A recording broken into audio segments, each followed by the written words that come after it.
Hello everyone. सो आज के lecture में हम लोग जो है बेटा स्टडी करने वाले हैं आयनिक क्रिस्टल्स को, राइट।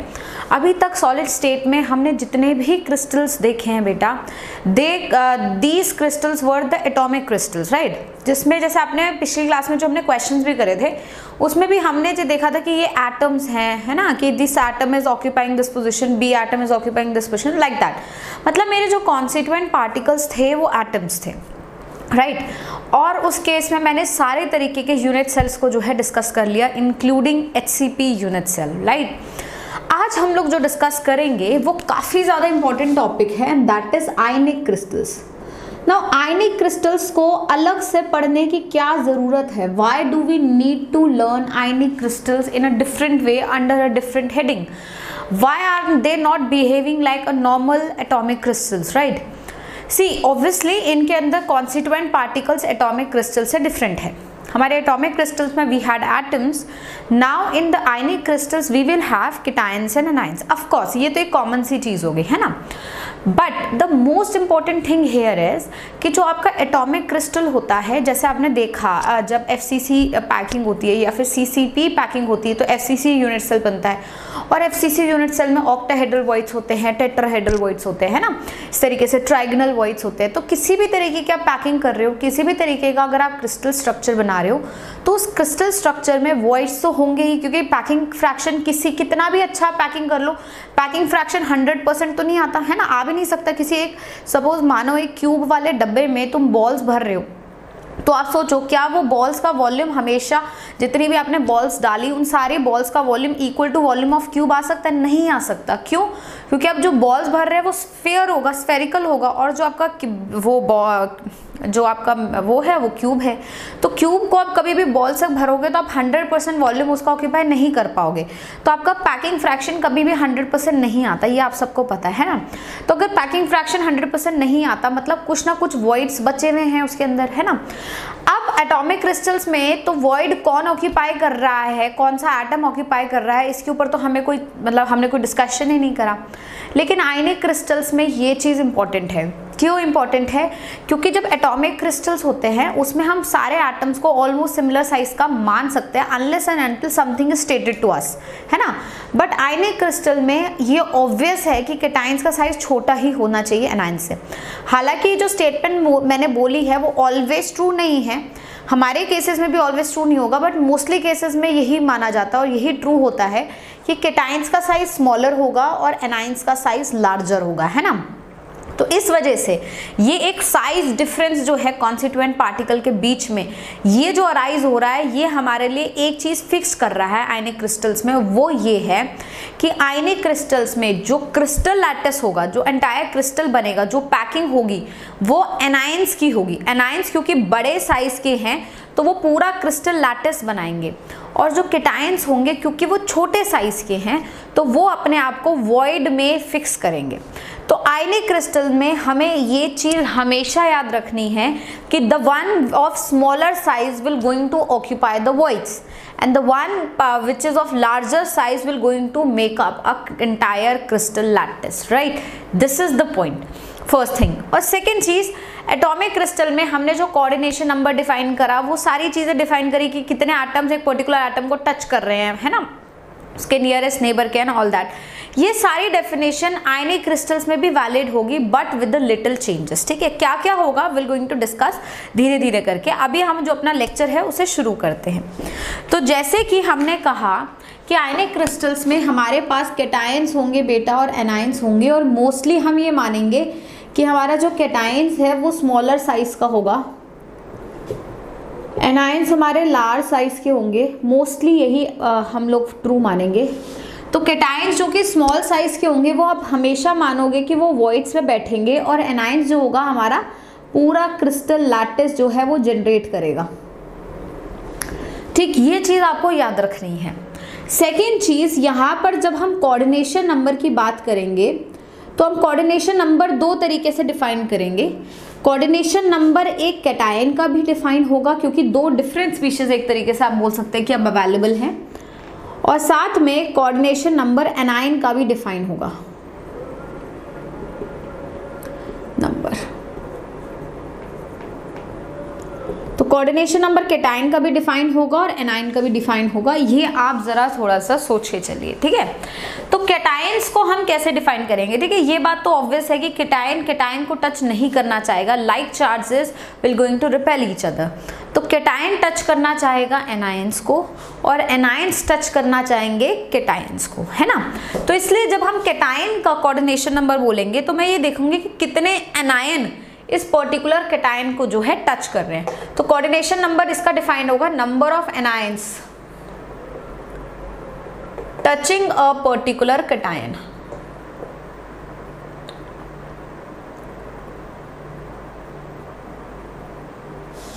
सिमिलरली एनायंस का डिफाइन होगा कि कितने केटाइंस इसे टच कर रहे हैं। तो number of cations touching a particular anion, that's the point कि नंबर ऑफ केटाइंस कितने एनायंस को टच कर रहे हैं और नंबर ऑफ एनायन जितने केटाइंस को टच कर रहे हैं वही हमारा जो है कोऑर्डिनेशन नंबर होगा।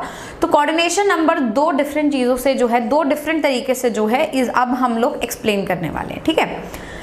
तो जैसे मैंने आपको बोला कि मेरा केटाइंस जो है वो जनरली स्मॉल साइज का होगा, तो केटाइंस को हम लोग जो है वॉइड में फिट करेंगे, है ना। तो अब मुझे ये पता करना है कि एक क्रिस्टल लैटिस में मेरा जो केटाइन का साइज है वो कौन से वॉइड के लिए बना है। मेरा जो, क्योंकि मेरे पास टेट्राहेड्रल वॉइड्स भी है, ट्राइगोनल वॉइड्स भी है, मेरे पास ऑक्टाहेड्रल वॉइड्स भी है, मेरे पास क्यूबिक वॉइड्स भी होते हैं, मेरे पास बहुत सारे तरीके के वॉइड्स हैं। तो बस मुझे यही चेक करना है कि किस केटाइन का साइज कौन से वॉइड के लिए परफेक्ट है, कि कौन सा केटाइन कौन से वॉइड में बैठना चाहिए, है ना। तो इस चीज़ के लिए, इस चीज़ को डिफाइन करने के लिए हम लोग जो है रेडियस रेशियो की बात करेंगे। देखिए रेडियस रेशियो काफ़ी ज़्यादा इंपॉर्टेंट टॉपिक होने वाला है जिसको मैं डिस्कस करूंगी आपके साथ। This will going to be very important. मैं क्लियरली समझाऊंगी कि रेडियस रेशियो बोलता क्या है, बट रेडियस रेशियो पहले होता क्या है वो समझिए। रेडियस रेशियो होता है बेटा ratio of cation, radius of size of cation by size of anion, मतलब radius of cation by anion. Cationic radius by anionic radius का जो रेशियो होता है वही मेरा रेडियस रेशियो होता है। रेडियस रेशियो मुझे हेल्प करता है जानने के लिए कि साइज ऑफ केटाइन एप्ट या एप्रोप्रिएट फॉर विच वॉइड, कौन से वॉइड में फिट होने के लिए मेरा केटाइन का साइज एप्रोप्रिएट है, ठीक है। मेरा केटाइन कितने साइज का होगा तो वो कौन से वॉइड में जाएगा, इतने साइज का है तो कौन से वॉइड में, उतने साइज का है तो कौन से वॉइड में। यहाँ तक बात समझ आई, ठीक है। तो इसको कैसे हम लोग एक्सप्लेन करते हैं अभी पहले हम लोग वो समझते हैं, ठीक। तो अब हम लोग क्या करते हैं, जैसे मैंने कहा कि रेडियस रेशियो को डिटेल में डिस्कस करते हैं। तो ये रेडियस रेशियो बेसिकली है क्या बच्चे, ये रेडियस रेशियो है radius of cation by radius of anion का रेशियो, और ये मुझे बताता है कि कौन सा रेशियो के हिसाब से मैं केटाइन को कौन से वॉइड में जो है फिक्स कर सकती हूँ, ठीक है। पहले मैं एक चार्ट बना देती हूँ फिर आप लोगों को एक्सप्लेन करूंगी रेडियस रेशियो है क्या। देखिए ऐसा बोला जाता है कि अगर रेडियस रेशियो का वैल्यू 0 से 0.155 के बीच में होगा तो मेरा जो कोऑर्डिनेशन नंबर है वॉइड का वो 2 आएगा, मतलब जो वॉइड है वो लीनियर वॉइड होगा। ये कोऑर्डिनेशन नंबर बेटा वॉइड का होगा, ठीक है। अगर रेडियस रेशियो का वैल्यू 0.155 से 0.225 के बीच में आता है, कोऑर्डिनेशन नंबर 3 रहेगा और वो ट्राईएंगुलर वॉइड होगा।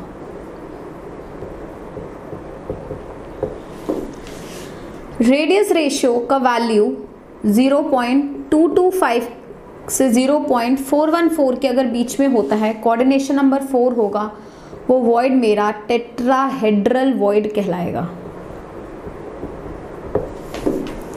और अगर रेडियस रेशियो का वैल्यू 0.414 से 0.732 के बीच में रहेगा तो कोऑर्डिनेशन नंबर 6 होगा और उसे हम लोग ऑक्टाहेड्रल वॉइड बोलेंगे। और जब रेडियस रेशियो का वैल्यू 0.732 से 1 के बीच में होगा तो कोऑर्डिनेशन नंबर 8 होगा और हम उसे बोलेंगे कि ये क्यूबिक वॉइड में रहेगा। देखिए ये टेबल आप लोगों को याद रखना है, ठीक है, बट ये टेबल अब क्या है, कैसे एक्सप्लेन कर रहा है, पहले मैं उसको समझाती हूँ, ठीक है।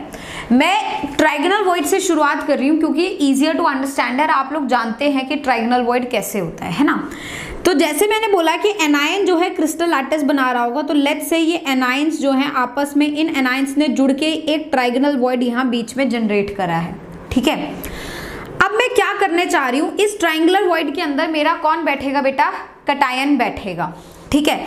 तो अगर मेरा कैटायन इस ट्राइगोनल वॉइड के अंदर ऐसे परफेक्टली जो है बेटा फिट हो गया है, परफेक्ट फिट हो गया, मतलब कैटायन का साइज एप्रोप्रिएट है इस वॉइड के हिसाब से, बात समझ रहे हैं। तो पहले हम ये निकाल लेते हैं कि हम इस ट्राइगोनल वॉइड से कैटायनिक साइज और एनायनिक साइज का रेशो कैसे निकाल रहे हैं, ठीक है। तो आपको ये पिक्चर समझ आई। अब मैं क्या कर रही हूँ, इसको थोड़ा इस तरीके से बना रही हूँ ताकि आप इसे और क्लियरली समझ सकें। तो मैंने यहाँ कैटायन बोला, तो मैंने, ये मेरा एनायन है यहाँ पे, ठीक है।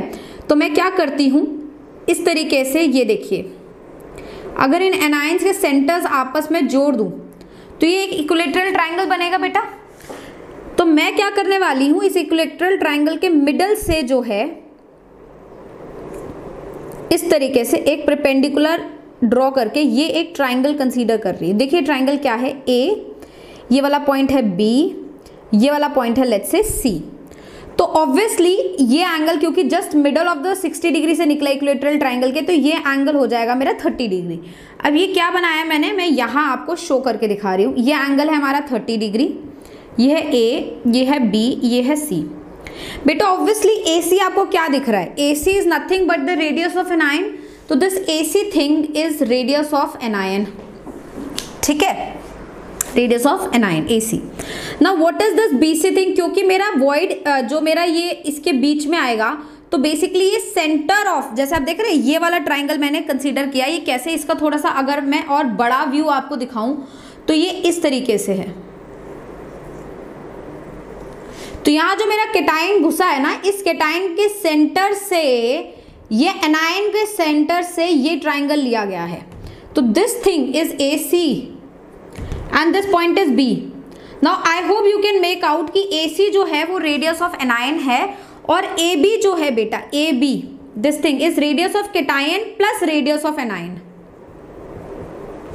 Do you understand this point? तो अगर मैं यहाँ पे cos 30 लूं, cos 30 क्या होगा, बेस अपॉन हाइपोटेन्यूज, तो base is what, AC upon hypotenuse is nothing but AB। तो AC का वैल्यू है रेडियस ऑफ एनायन और AB का वैल्यू है कैटायन बाय एनायन, और cos 30 का वैल्यू होता है बेटा √3/2। तो जरा इसको अगर मैं सॉल्व करूं तो मैं लिख सकती हूँ √3/2 जो है वो बराबर है radius of anion plus cation and anion, जिसमें से I can do it this way, 2r minus by √3 का वैल्यू जो होगा वो r plus by r minus हो जाएगा। तो 2/√3 का वैल्यू जो होगा वो होगा r plus by r minus plus 1। तो r plus by r minus is my radius ratio, this would be √2/√3 minus 1। जब इसको मैं सॉल्व करती हूँ बेटा तो ये वैल्यू 0.155 के बराबर आता है। अब चाहे गलती देख लीजिए। Now what I am exactly trying to make out here? I am trying to say कि जब मेरा रेडियस रेशियो का वैल्यू इक्वल टू 0.155 हो जाएगा, इक्वल टू, तब मेरा कैटायन एप्रोप्रिएटली इस वॉइड में जो है फिट हो जाएगा और मेरा क्रिस्टल लैटिस ऐसा रहेगा। इस तरीके का जो क्रिस्टल लैटिस होता है जब cation is appropriately fitting in void, जब एप्रोप्रिएटली फिट करता है वॉइड में, तो इस स्ट्रक्चर को बोला जाता है विदाउट डिस्ट्रॉशन। ये स्ट्रक्चर है विदाउट डिस्ट्रॉशन, ये विदाउट डिस्ट्रॉशन का स्ट्रक्चर होता है और ये स्ट्रक्चर मेरा काफी ज्यादा स्टेबल माना जाता है। Do you understand the point? तो मैंने मैथमेटिक्स लगा के हर वॉइड का साइज जो है पता करा है। तो ट्राइगोनल वॉइड का साइज जो है वो 0.155 आ रहा है, मतलब ट्राइंग टू से कि कैटायन बाय एनायन के रेडियस का वैल्यू, रेशियो ऑफ रेडियस का वैल्यू अगर ये होगा तो मेरा कैटायन एप्रोप्रिएटली उस एनायन के ट्राइगोनल वॉइड में जो है फिट हो पाएगा, है ना। ऐसे ही मैंने काम करके मैथमेटिक्स लगा के टेट्राहेड्रल वॉइड, ऑक्टाहेड्रल वॉइड और क्यूबिक वॉइड की भी वैल्यूज पता कर ली है। यहाँ तक आप लोगों को समझ आया, ठीक है। अब वो सारी मैथमेटिक्स या वो कैलकुलेशन आपके लिए इतनी जरूरी नहीं है, एक ही सिंपल कैलकुलेशन थी इसलिए मैंने आपको बता दी यहाँ पे। यहाँ तक आपको समझ आया। तो इसका मतलब जब रेडियस रेशियो इस वैल्यू को बराबर होगा तब मेरा विदाउट डिस्टॉर्शन वाला स्ट्रक्चर, इस तरीके का जो स्ट्रक्चर है वो एग्जिस्ट करे। बात क्लियर है? अच्छा, what will happen if the radius ratio is not equal to this. मतलब I am trying to say कि radius of cation by radius of anion का वैल्यू जो है बड़ा है 0.155 से, ठीक, इस वैल्यू से वो बड़ा है बट छोटा है 0.225 से, मतलब इससे बड़ा है और इस पर्टिकुलर वैल्यू से छोटा है, ठीक है। तो जब इससे बड़ा हुआ, इसका मतलब क्या हुआ कि केटाइन का साइज जो है वो इस वॉइड के साइज से बड़ा है। मतलब जब ये केटाइन इस वॉइड में फिट होगा तो वो एनायंस को जो है एक दूसरे से दूर धकेलेगा, समवॉट लाइक दिस। इस तरीके की सिनेरियो बन जाएगा जब मेरा रेडियस रेशियो ये होगा। इसका मतलब क्या है, देखो लेट्स से 3 बंदे हैं और वो ऐसे एक दूसरे के साथ खड़े हैं एक सर्कल बना के, तो सर्कल के बीच में एक बच्चे को फिट होना है। तो अगर उस बच्चे का साइज उस सर्कल के साइज के हिसाब से है तो बच्चा तो परफेक्टली फिट हो जाएगा और हमें हिलने की जरूरत नहीं है। अब कोई बहुत मोटा सा आके बच्चा उसके अंदर फिट होना चाह रहा है तो ऑब्वियसली वो नहीं फिट हो पा रहा क्योंकि उसका साइज बड़ा है। Then obviously we have to broaden ourself, हमें थोड़ा सा दूर होना पड़ेगा ना। तो ये सेम सिचुएशन है कि केटाइन का साइज 0.155 से थोड़ा बड़ा है, तो केटाइन का साइज इस वॉइड से बड़ा हुआ तो केटाइन जब इस वॉइड में फिट होने की कोशिश करेगा वो फिट नहीं हो पाएगा, इसलिए वो एनायंस को जो है एक दूसरे से दूर धकेलेगा और ये टाइप की कंडीशन हो जाएगी जिसमें आप देखेंगे कि केटाइंस जो हैं वो सिर्फ एनायन को टच कर रहे होंगे, एनायंस एक दूसरे को टच नहीं कर रहे होंगे।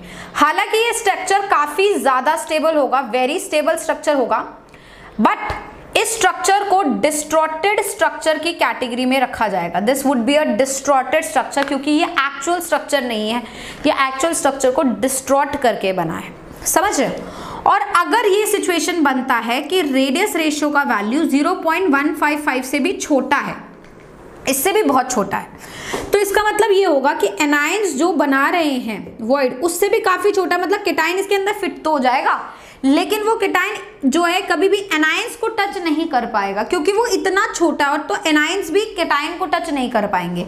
तो ये वाला जो स्ट्रक्चर होगा वो अनस्टेबल माना जाएगा, but again the structure is distorted, ठीक है। तो what I am trying to say is कि अगर आपका रेडियस रेशियो परफेक्ट वैल्यू रख रहा है जो होनी चाहिए किसी वॉइड में फिट होने के लिए, तो मेरा स्ट्रक्चर स्टेबल और विदाउट डिस्टॉर्शन बनेगा।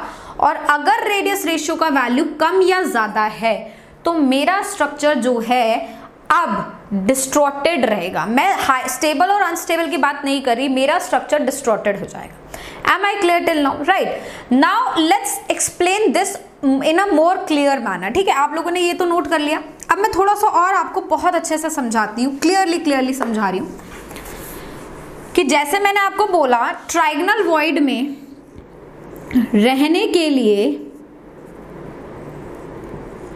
अगर एप्रोप्रिएट चीजें हैं तो रेडियस रेशियो का वैल्यू 0.155 से होना चाहिए, ठीक है। सिमिलरली अगर एप्रोप्रिएटली टेट्राहेड्रल वॉइड में रहना है तो वैल्यू 0.225 होना चाहिए। आप देख रहे हैं ये वाली वैल्यूज पे इक्वल टू मैंने लगा रखा है, तो अगर कोऑर्डिनेशन नंबर 3 है तो इक्वल टू वाली वैल्यू जो होगी 0.155 ये एक्चुअल वैल्यू है उस साइज में फिट होने की, ताकि डिस्टॉर्शन ना हो। ये टेट्राहेड्रल में फिट होने की एप्रोप्रिएट वैल्यू है ताकि डिस्टॉर्शन ना हो, ये ऑक्टाहेड्रल में फिट होने की एप्रोप्रिएट वैल्यू ताकि डिस्टॉर्शन ना हो, और ये क्यूबिक वॉइड में फिट होने की एप्रोप्रिएट वैल्यू है ताकि डिस्टॉर्शन ना हो। तो मैं पहले इसको समझ रही हूँ कि रेडियस रेशियो अगर इतना होगा तो मेरा केटायन जो है वो परफेक्टली जो है ट्राइगोनल वॉइड में फिट हो जाएगा।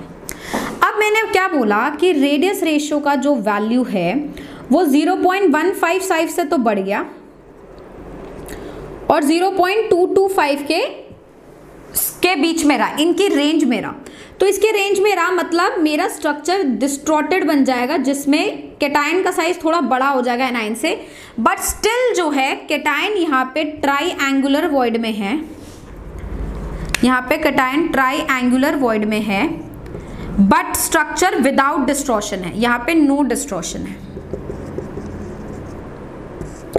यहां पर भी मेरा केटायन जो है वो ट्राइएंगुलर वॉइड में ही है, बट स्ट्रक्चर में थोड़ा डिस्टॉर्शन है। बात क्लियर हुई? और जैसे ही ये रेडियस रेशियो का वैल्यू 0.225 के बराबर होगा, इन दैट केस मेरा डिस्टॉर्शन इस लेवल तक पहुंच चुका होगा कि 3 एनायन सफिशिएंट नहीं होंगे उस केटाइन को मैक्सिमम जगह से टच करने के लिए। भाई ऑब्वियसली केटाइन चाहते हैं कि मैं एनायंस के मैक्सिमम कांटेक्ट में रहूं, और एनायन चाहते हैं कि मैं मैक्सिमम तरीके से केटाइन को टच करके रहूं ताकि स्टेबिलिटी रहे। तो यहाँ पर 3 एनायन सफिशिएंट है इस केटाइन को टच करने के लिए, सफिशिएंटली टच कर रहे हैं, इसलिए वो ट्राइगोनल वॉइड में बैठा है। ठीक है, क्योंकि इसे मैक्सिमम 3 केटाइन टच कर रहे हैं, लेकिन डिस्टॉर्शन हो रही है स्ट्रक्चर में। जैसे ही रेडियस रेशियो इसके बराबर पहुंचेगा, अब 3 केटायन इनफ नहीं होंगे इस केटायन को टच करने के, 3 एनायन इनफ नहीं होंगे इसको टच करने के लिए। मतलब केटायन का साइज इतना बढ़ गया है कि 3 एनायन से वो प्रॉपरली नहीं घिरेगा, तो उसे चौथे एनायन की भी जरूरत होगी। और इस वजह से मेरा जो केटायन है वो अब टेट्राहेड्रल वॉइड में जो है प्रेफर करेगा जाना, टेट्राहेड्रल वॉइड में। तो इसलिए 2 to 5 के जब बराबर होगा तो टेट्राहेड्रल वॉइड में वो शिफ्ट कर लेगा अपने आप को। सिमिलरली 2 to 5 के बराबर नहीं है, 2 to 5 से बड़ा है, 414 से छोटा है, तो टेट्राहेड्रल में रहेगा विद डिस्टॉर्शन। और जब बड़ा होते होते 414 के बराबर हो जाएगा तो टेट्राहेड्रल वॉइड उसके लिए बेसिकली इनफ नहीं होगा। तो वो चाहेगा कि मेरा साइज इतना बड़ा है कि और एनायंस मुझे टच कर सकते हैं, तो वो अपने आप को जो है हायर कोऑर्डिनेशन नंबर वाले वॉइड, जो ऐसा वॉइड जो और ज्यादा बड़े बड़े एनायंस से, ज्यादा नंबर ऑफ एनायंस से बन रहा है, उसकी तरफ जाएगा। मतलब वो अपने आप को ऑक्टाहेड्रल वॉइड में शिफ्ट करेगा। जब 414 और 732 के बीच में है तब तक वो ऑक्टाहेड्रल में ही रहेगा विद डिस्टॉर्शन। और जब 732 के बराबर हो जाएगा तो वो क्यूबिक वॉइड में चला जाएगा, और 732 से 1 के बीच में वो क्यूबिक वॉइड में रहेगा। बात समझ आई? तो इस तरीके से हम जो है सारी चीजें समझते हैं। ठीक है, अब मैं आपको इसमें 2-3 चीजें और समझा देती हूँ। ये लीनियर वॉइड और ये क्यूबिक वॉइड क्या है, क्योंकि ये तीनों वॉइड्स तो हम जानते हैं। लीनियर वॉइड में आप देख रहे हैं कि जब रेडियस रेशियो जो है एक्चुअली में, देखो 0 तो हो नहीं सकता, क्योंकि 0 हो गया रेडियस रेशियो मतलब केटायन ही नहीं है, तो 0 नहीं हो सकता, 0 से थोड़ा बड़ा ही होगा, और 515 से छोटा होगा। मतलब वो केटायन का साइज अभी बहुत छोटा है। तो जब ऐसा केस हो कि केटायन का साइज बहुत ही छोटा है, तो 3 एनायन की जरूरत नहीं है, 2 एनायंस भी इसको प्रॉपरली परफेक्टली घेर लेंगे। तो इस तरीके से जो स्ट्रक्चर होगा, इसमें मैं बोलूंगी कि मेरा केटायन जो है एक लीनियर वॉइड में है ना। हालांकि लीनियर वॉइड बहुत ही कम होते हैं, क्योंकि लीनियर वॉइड जो सिर्फ 1 डायमेंशन पैकिंग में जनरेट हो सकते हैं। जब आप 3 डायमेंशनल पैकिंग बोलेंगे तो कभी भी 2 एनायंस नहीं होंगे, तीसरा चौथा जब आप रोज बनाएंगे तो और एनायंस आ जाएंगे।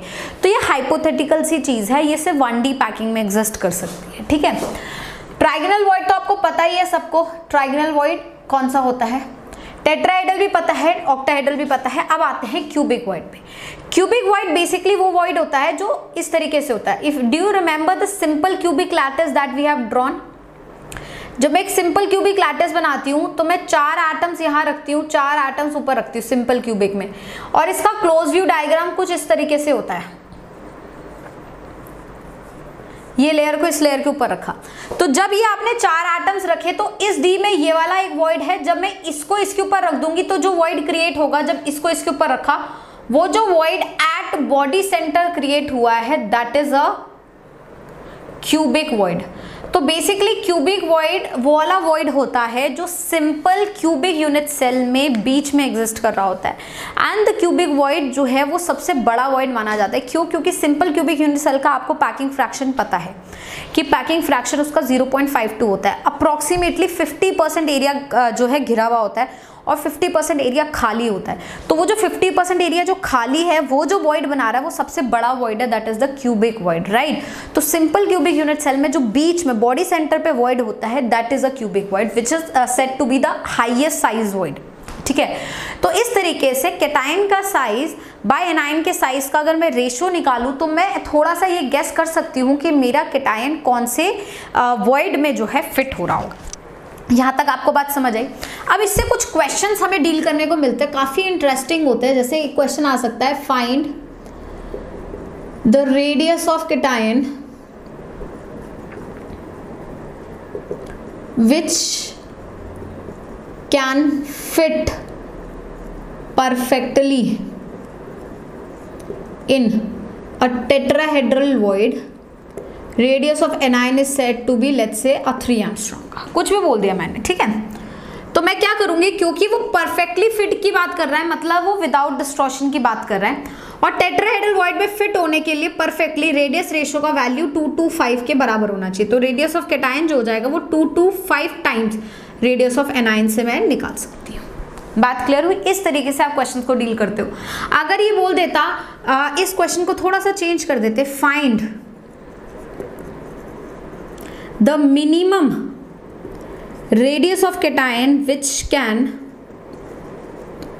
fit in a octahedral void, radius of anion let's say 3 Armstrong दे रखा है। तो भैया octahedral void में फिट होने के लिए रेडियस रेशियो का वैल्यू 0.414 के बराबर या 732 से छोटा होना चाहिए, बट वो मुझसे मिनिमम पूछ रही है, मतलब एटलीस्ट इतना तो चाहिए ही ना मुझे, इससे छोटा ठीक है बट इतना तो एटलीस्ट मुझे मिनिमम चाहिए ही चाहिए ताकि वो ऑक्टाहेड्रल वॉइड में फिट हो। तो मैं क्या करूंगी, अगेन रेडियस रेशियो को बराबर करूंगी 414 के, और रेडियस ऑफ कैटायन निकालूंगी, this is 414 times the radius of anion, right. तो आपको यहाँ से ये सब चीज़ें एक्चुअली पता चल रही हैं कि जैसे जैसे आप देखो एक बार, हालांकि जैसे जैसे आप नीचे जा रहे हैं, जैसे जैसे आपका कोऑर्डिनेशन नंबर बढ़ता जा रहा है, वॉइड का साइज भी बढ़ता जा रहा है, क्योंकि एक हायर साइज का कैटायन ही फिर उसके अंदर फिट हो पाएगा, है ना।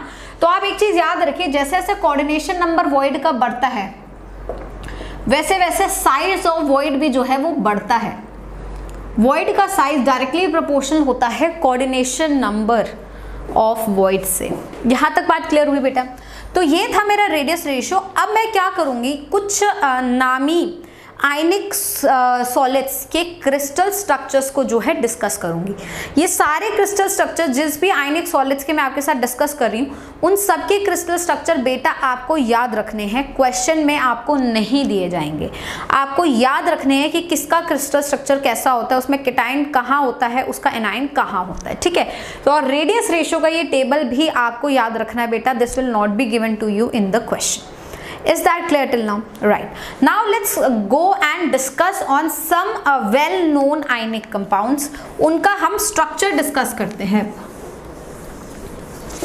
So let's first discuss the structure of a NaCl crystal. NaCl crystal को बेटा rock salt crystal भी बोला जाता है, rock salt, ठीक है। रेडियस रेशियोज इनके याद नहीं रखने आपको, मैं आपकी नॉलेज के लिए बताऊंगी, बट आपको एक्चुअली में याद नहीं रखने, ठीक है।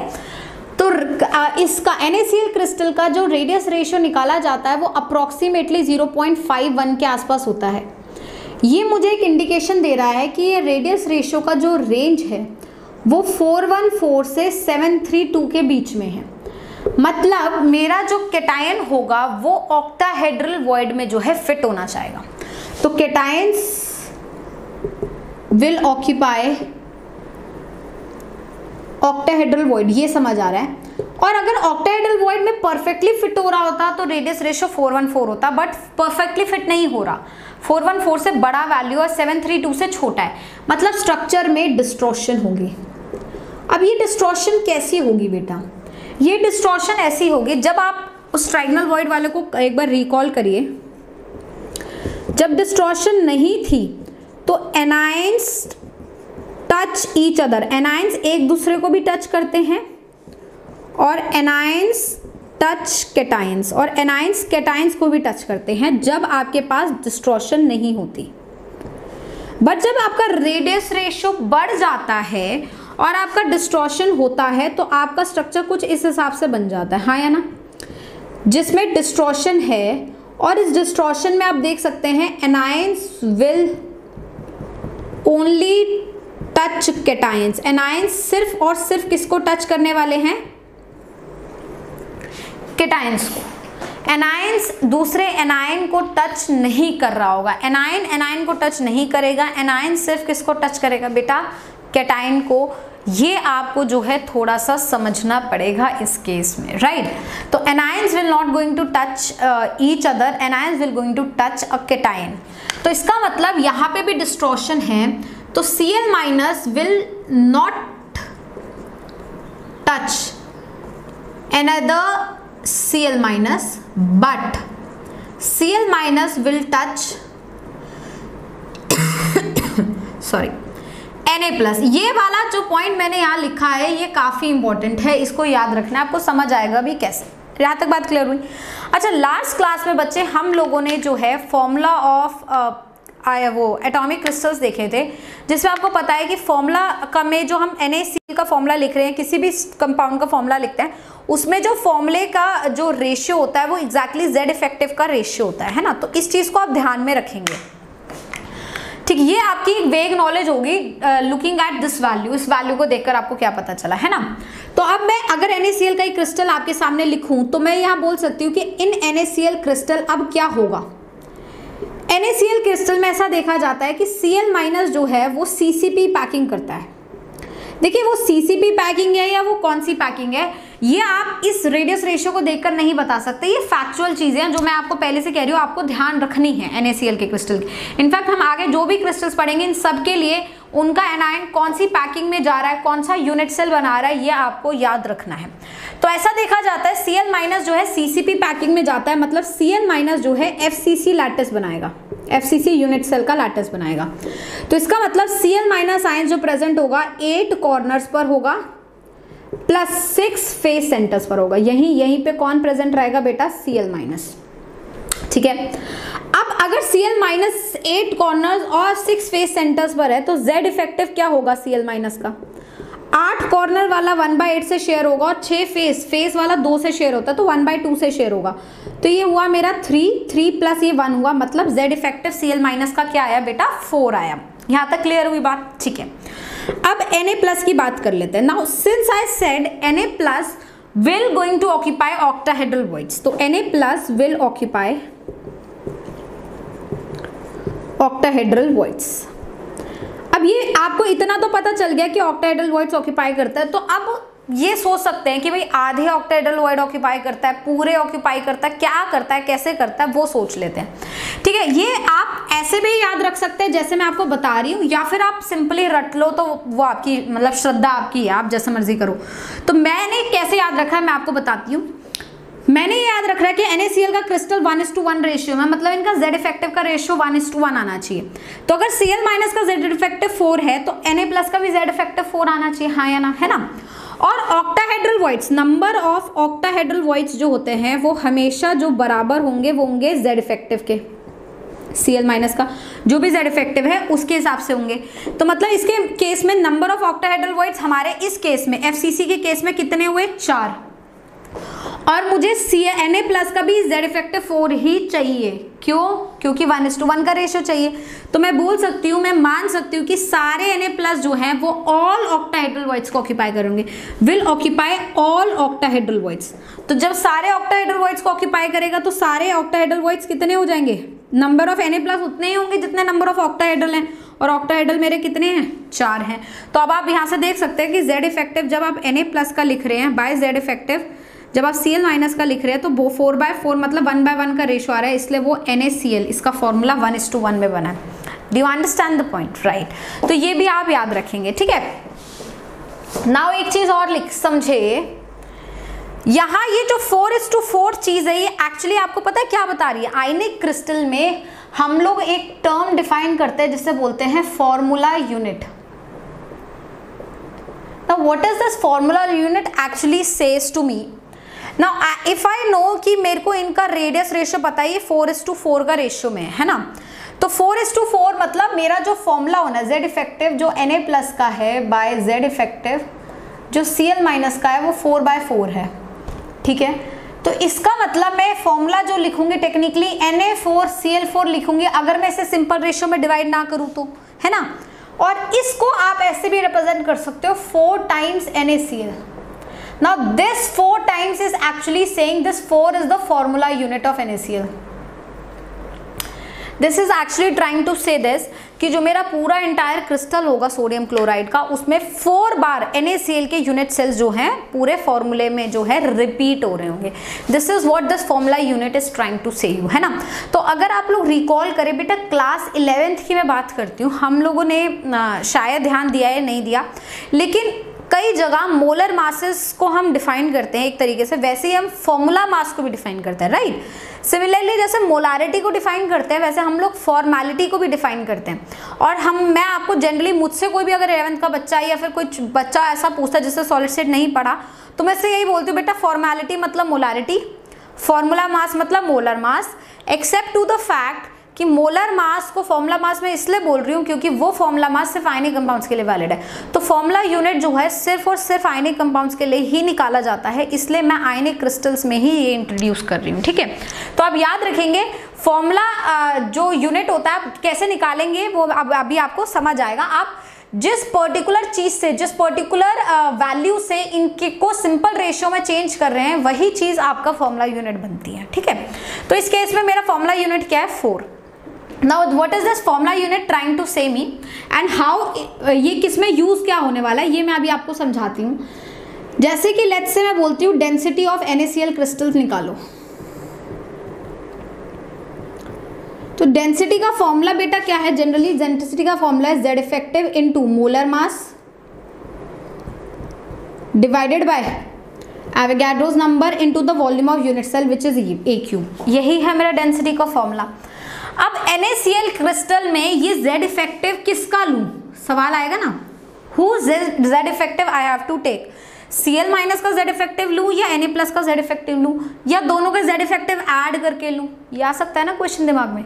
तो टेक्निकली ये जो फॉर्मूला है ये रियल फॉर्मूला है किसी भी एटॉमिक क्रिस्टल के लिए। अगर आप आयनिक क्रिस्टल की बात करें जैसे कि NaCl है, उसमें आप Z इफेक्टिव ना लेके नंबर ऑफ फॉर्मूला यूनिट्स लिख सकते हैं, ठीक।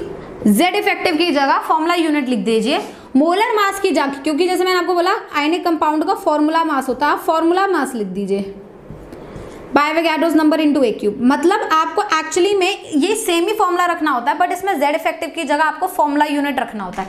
और फॉर्मूला यूनिट मेरा क्या आया है 4 इंटू फॉर्मूला मास 58.5 होगा NaCl का, एवोगाड्रोस नंबर से डिवाइड करूंगी इंटू A³ से मल्टीप्लाई करूंगी, मेरे पास डेंसिटी ऑफ NaCl क्रिस्टल आ जाएगा। Do you understand the point. तो ये फॉर्मूला यूनिट निकालना इसलिए जरूरी होता है क्योंकि यहाँ पे 2 Z इफेक्टिव हैं, तो किसका Z इफेक्टिव यूज किया जाए आयनिक कंपाउंड में वो एक केस है, इसलिए हम Z इफेक्टिव ना लेके उसका फॉर्मूला यूनिट जो है वो निकालते हैं। यहाँ तक आपको बात क्लियर हुई। तो यहाँ तक मैंने ये बताया आपको NaCl क्रिस्टल्स में Z इफेक्टिव क्या है। NaCl क्रिस्टल में Cl माइनस FCC लैटिस बनाता है, CCP पैकिंग बनाता है, और Na प्लस जो है जितने भी अवेलेबल ऑक्टाहेड्रल वॉइड्स है सबको ऑक्यूपाई करते हैं। फॉर्मूला यूनिट इसका 4 होता है, ठीक है। थोड़ा और डिटेल लेते हैं अब अभी NaCl क्रिस्टल की तरफ और थोड़ा सा पढ़ेंगे। अब NaCl क्रिस्टल में लेट्स से आपको कोऑर्डिनेशन नंबर निकालना है, तो जैसे मैंने आपको बोला आप कोऑर्डिनेशन नंबर Na प्लस का भी निकालेंगे, आप कोऑर्डिनेशन नंबर Cl माइनस का भी निकालेंगे, है ना।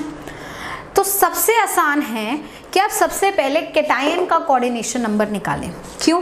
क्योंकि कैटायन बेटा किस में प्रेजेंट है, वॉइड में प्रेजेंट है, और ये मुझे पता है कि वॉइड के सारे एटम्स उस कैटायन को टच कर रहे हैं, मतलब वॉइड के सारे एटम्स कौन है, एनायन, एनायन कैटायन को टच कर रहे हैं, चाहे डिस्टॉर्शन है या नहीं है, एनायन कैटायन को तो टच कर रहा है ना। डिस्टॉर्शन से सिर्फ इतना फर्क पड़ा है कि एनायन एनायन को नहीं कर पा रहा टच, है ना, एनायन कैटायन को तो टच कर रहा है।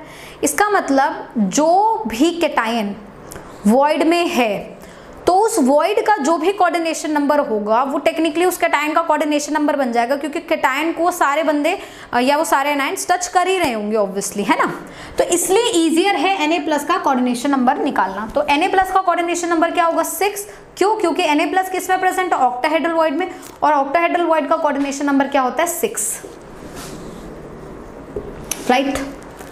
अब Cl माइनस आयन का कोऑर्डिनेशन नंबर कैसे निकालेंगे, इसके लिए थोड़ा सा NaCl के क्रिस्टल को समझ लेते हैं। तो NaCl का जैसे क्रिस्टल है उसमें हम लोगों ने डिस्कस किया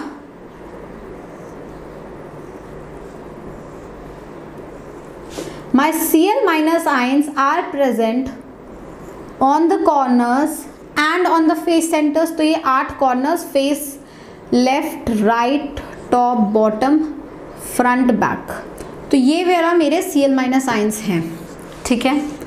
now let's say I am making a kind of a colored, this is for Na plus. Now Na plus ions, as I said, is occupying all the octahedral voids. So dear students, where are my octahedral voids located in a FCC lattice? My octahedral voids are available on the edge centers and the body center. So one is here in the body center and other all are on edge centers. So these edge centers वाले सारे के सारे are being occupied by Na plus.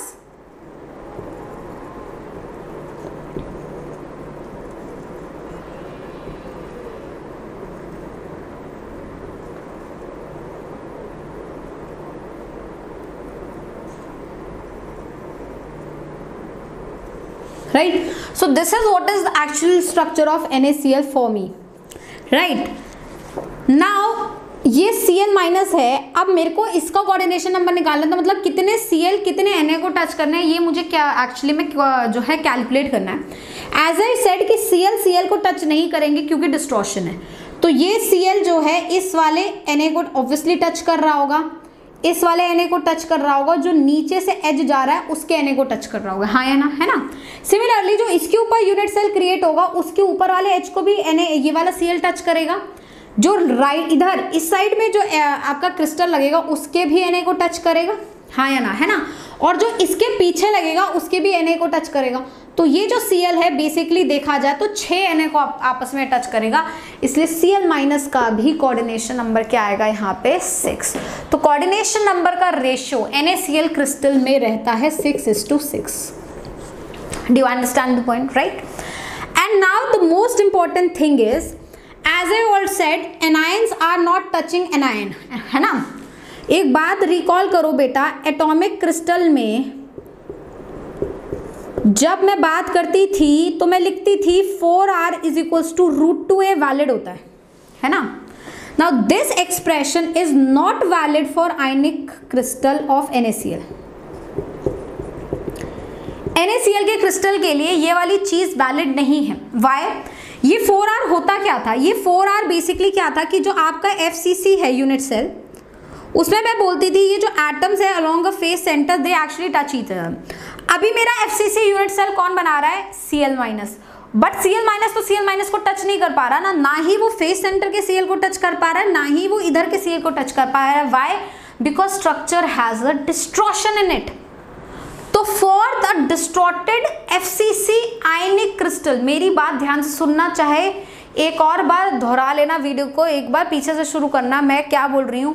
For a distorted FCC crystal, the FCC formula 4r is equals to √2a is not valid because it is a distorted crystal. तो Cl minus जो यहाँ पर है, face पर है या इस corner पर है, वो एक दूसरे को कहीं भी किसी भी तरीके से टच नहीं कर रही। This Cl will not going to touch this face center वाला Cl, instead this Cl will going to touch this Na. Do you understand? This is the point. ये इसलिए वैलिड नहीं है because NaCl is a distorted crystal. ये एक डिस्ट्रॉटेड crystal है, इसलिए had it not been a distorted crystal होता, let's say मैं बोलती एक ए भी आयनिक स्ट्रक्चर है जो कि NaCl जैसा है बट नॉट डिस्टॉर्टेड, बट वो डिस्टॉर्टेड नहीं है। लेट्स से अगर वो डिस्टॉर्टेड नहीं है तो 4r minus is equals to √2a valid होगा। क्यों? क्योंकि अब वो डिस्टॉर्टेड नहीं है, तो ये Cl Na को तो टच करेगा ही करेगा, आपस में फेस सेंटर के Cl को भी टच करेगा। तो फेस सेंटर को Cl को टच करेगा तो ये वाली चीज वैलिड हो जाएगी, है ना। फेस सेंटर के Cl को अगर टच करा तो आपस में यहाँ से लाइन लगाओ, बोल दो 4r minus is equals to √2a, है ना। बस फर्क इतना होगा क्योंकि ये रेडियस ऑफ एनायन हो जाएगा बिकॉज Cl माइनस है ना। That is the point. तो अगर डिस्टॉर्टेड नहीं होता तो वैलिड होता, बट NaCl का क्रिस्टल डिस्टॉर्टेड है क्योंकि उसका रेडियस रेशियो 414 नहीं है, उसका रेडियस रेशियो 51 के आसपास है। तो NaCl के क्रिस्टल के लिए ये वाली चीज वैलिड नहीं होगी, ध्यान रखना, ठीक है। तो NaCl के क्रिस्टल के लिए क्या वैलिड होगा, क्योंकि ये Cl इस Na को टच कर रहा है और ये वाला जो लेंथ है, लेट्स से ये एज लेंथ A है, तो मैं बोल सकती हूँ कि ये इसको मिड में टच कर रहा है, तो रेडियस ऑफ एनाइन मतलब radius of Cl minus plus radius of cation radius of Na plus जो होगा वो एज से एज लेंथ का हाफ हो जाएगा। तो this thing is now here the nearest neighbour distance. तो nearest neighbour distance in NaCl like crystal, NaCl like ही बोल दिया, तो NaCl लाइक मतलब NaCl जैसा, मतलब विद डिस्टॉर्शन, तो दैट वुड बी A/2। अब मैं बोलूँ एक crystal is like NaCl but without distortion, then that will have this formula which is valid. Do you understand the point? ये आपका सबसे बड़ा कैच रहेगा अगर आप आयनिक क्रिस्टल्स को अच्छे से समझेंगे तो। यहाँ तक बात क्लियर हुई? राइट। सो जैसे हमने अभी NaCl का क्रिस्टल पढ़ा, will going to discuss the other crystals as well, right. अच्छा, एक चीज और मैं NaCl क्रिस्टल में आपको बता दूं कि इन केस ये आपसे पूछते हैं पैकिंग फ्रैक्शन बताइए NaCl क्रिस्टल का, और आपको कुछ डेटा दे देते हैं। तो पैकिंग फ्रैक्शन का आपका फॉर्मूला तो पता है, तो पहले आप Z इफेक्टिव लेंगे Cl माइनस का और इनटू इसका वॉल्यूम लेंगे Cl माइनस का, प्लस फिर आप Z इफेक्टिव लेंगे Na प्लस का। इसमें आप फॉर्मूला यूनिट नहीं लेते, सबके इंडिविजुअल Z इफेक्टिव लेते हो क्योंकि आपको इंडिविजुअल कैटायन और एनायन के वॉल्यूम से मल्टीप्लाई करना होता है। फिर आप वॉल्यूम ऑफ यूनिट सेल लेंगे यहाँ पे, राइट। तो यहाँ पे आप इंडिविजुअल जो है Z इफेक्टिव्स ले सकते हैं, और A और R के बीच का अगर आपको रिलेशनशिप चाहिए वो ये है आपके सामने। Do you understand the point? This is the most important catch, right? So as we discussed NaCl, now let's move on and further discuss the rest of the crystals. So now the next crystal that we discussed would be a cesium chloride crystal. So second crystal that we have to discuss is cesium chloride crystal. Now in cesium chloride crystal, the most important thing that we have here is कि the radius ratio is approximately 0.9. This is giving me an indication कि मेरा cation जो है वो cubic void में रहेगा। And I said cubic void बनता है सिंपल क्यूबिक यूनिट सेल के बीच में जाके, है ना। तो अगर एक सिंपल क्यूबिक यूनिट सेल के बीच में रहता क्यूबिक वॉइड, तो उसका रेडियस रेशियो 0.732 होना चाहिए एग्जैक्ट, बट यहाँ रेडियस रेशियो 732 नहीं है, उससे बड़ा है। मतलब यहाँ पर भी क्रिस्टल में क्या प्रेजेंट है बेटा? डिस्टॉर्शन। तो होगा तो वही, Cl minus will form a simple cubic lattice, एक सिंपल क्यूबिक लैटिस बनाएंगे, but anions will not touch each other, but anions will not touch each other, क्योंकि सिंपल क्यूबिक लैटिस में एनायंस एक दूसरे को टच करते हैं। अब एनायंस एक दूसरे को टच नहीं करेंगे क्योंकि क्रिस्टल विद डिस्टॉर्शन है, और Na जो सीजियम आयन है वो क्या ऑक्यूपाई करेगा? वो जो बीच का बॉडी सेंटर वाला वॉइड है उसको ऑक्यूपाई करेगा। So will occupy body centre void, cubic void, right? So the crystal would be like this.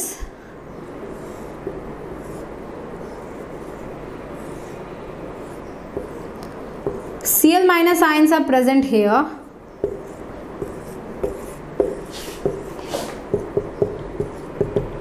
And a cesium ion is present in the middle.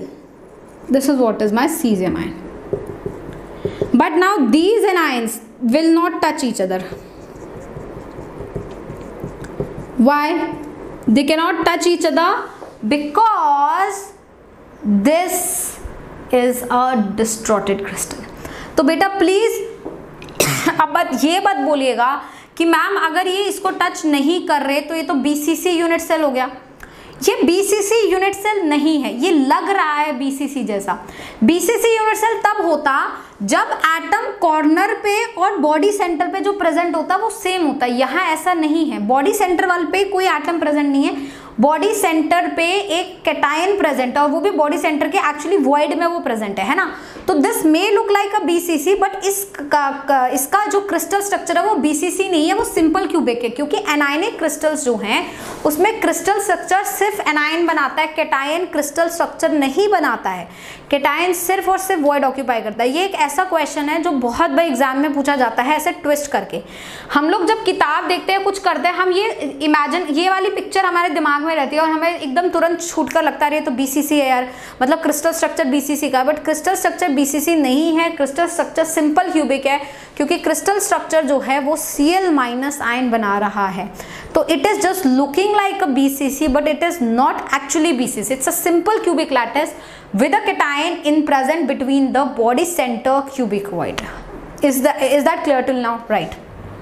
Now यहाँ तक बात हमें क्लियर होगी। अब मैं Z इफेक्टिव की बात कर लेती हूँ। तो Z इफेक्टिव Cl माइनस का क्या होगा, क्योंकि वो तो सिर्फ कॉर्नर पर है, तो 8 कॉर्नर पे 1/8 से शेयर तो 1 हो गया, और सीजियम का भी 1 होगा क्योंकि वो बॉडी सेंटर पे प्रेजेंट है, इसलिए आप देख सकते हैं कि Z इफेक्टिव का रेशियो क्या है 1:1।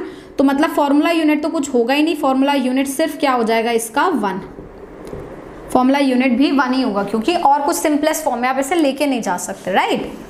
Now next thing is the coordination number. तो सीजियम आयन का कोऑर्डिनेशन नंबर निकालना है, Cl माइनस आयन का कोऑर्डिनेशन नंबर निकालना है।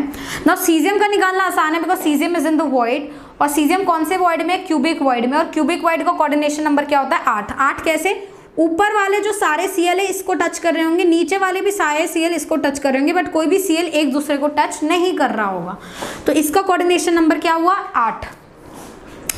अब मुझे अगर Cl माइनस का निकालना है तो Cl as I said is touching this body centre वाला सीजियम ना, this Cl is touching this body centre का सीजियम। तो इस Cl के लिए अगर मैं देखूं, किसी एक Cl के लिए अगर मैं देखूं, तो ये बॉडी डायगोनल के ऊपर वाला सीजियम को टच कर रहा है। तो एक कॉर्नर पे कितने बॉडी डायगोनल हो सकते हैं, है ना भाई, एक कॉर्नर ये इमेजिन करो, तो ये कॉर्नर इस पूरे क्यूब का एक बॉडी डायगोनल का पार्ट होगा।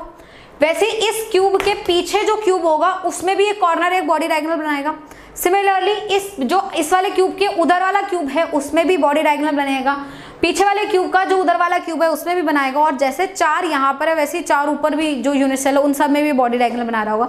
तो वही चीज़ है, एक कॉर्नर जो है वो 8 क्यूब्स के बॉडी डायगोनल का पार्ट बन सकता है, तो इसका भी कोऑर्डिनेशन नंबर क्या हुआ 8। तो कोऑर्डिनेशन नंबर का रेशियो क्या है यहाँ पे 8:8, राइट। तो ये हो गया मेन, तो आपको यही निकालना है, बाकी सारी चीज़ें तो आप निकाल ही सकते हैं। अगर आपको डेंसिटी पता करनी है तो फॉर्मूला यूनिट 1 है, मोलर मास सीजियम क्लोराइड का रख दीजिएगा या फॉर्मूला मास सोडियम क्लोराइड का रख दीजिएगा, डिवाइडेड बाय A³ कर दीजिएगा। पैकिंग फ्रैक्शन निकालना है तो 4/3 pi into radius of cation, क्योंकि दोनों का Z इफेक्टिव तो बेटा 1 ही है, डिवाइडेड बाय A³ कर दीजिएगा। बात क्लियर हुई। तो मेनली ये सारी चीज़ें आपको याद रखनी होती है, ठीक है। Now what is the nearest neighbour distance here, as I said this Cl minus is not touching this Cl minus, instead this Cl is touching this caesium, और ये जो बॉडी डायगोनल है उसका लेंथ क्या होता है √3a। तो मैं लिख सकती हूँ कि ये radius of anion 2 times radius of cation and radius of anion, मतलब 2 times radius of cation plus 2 times radius of anion मिलके बनाएगा the length of a body diagonal √3a, मतलब radius of cation plus radius of anion would be half of the body diagonal. So this is the nearest neighbour distance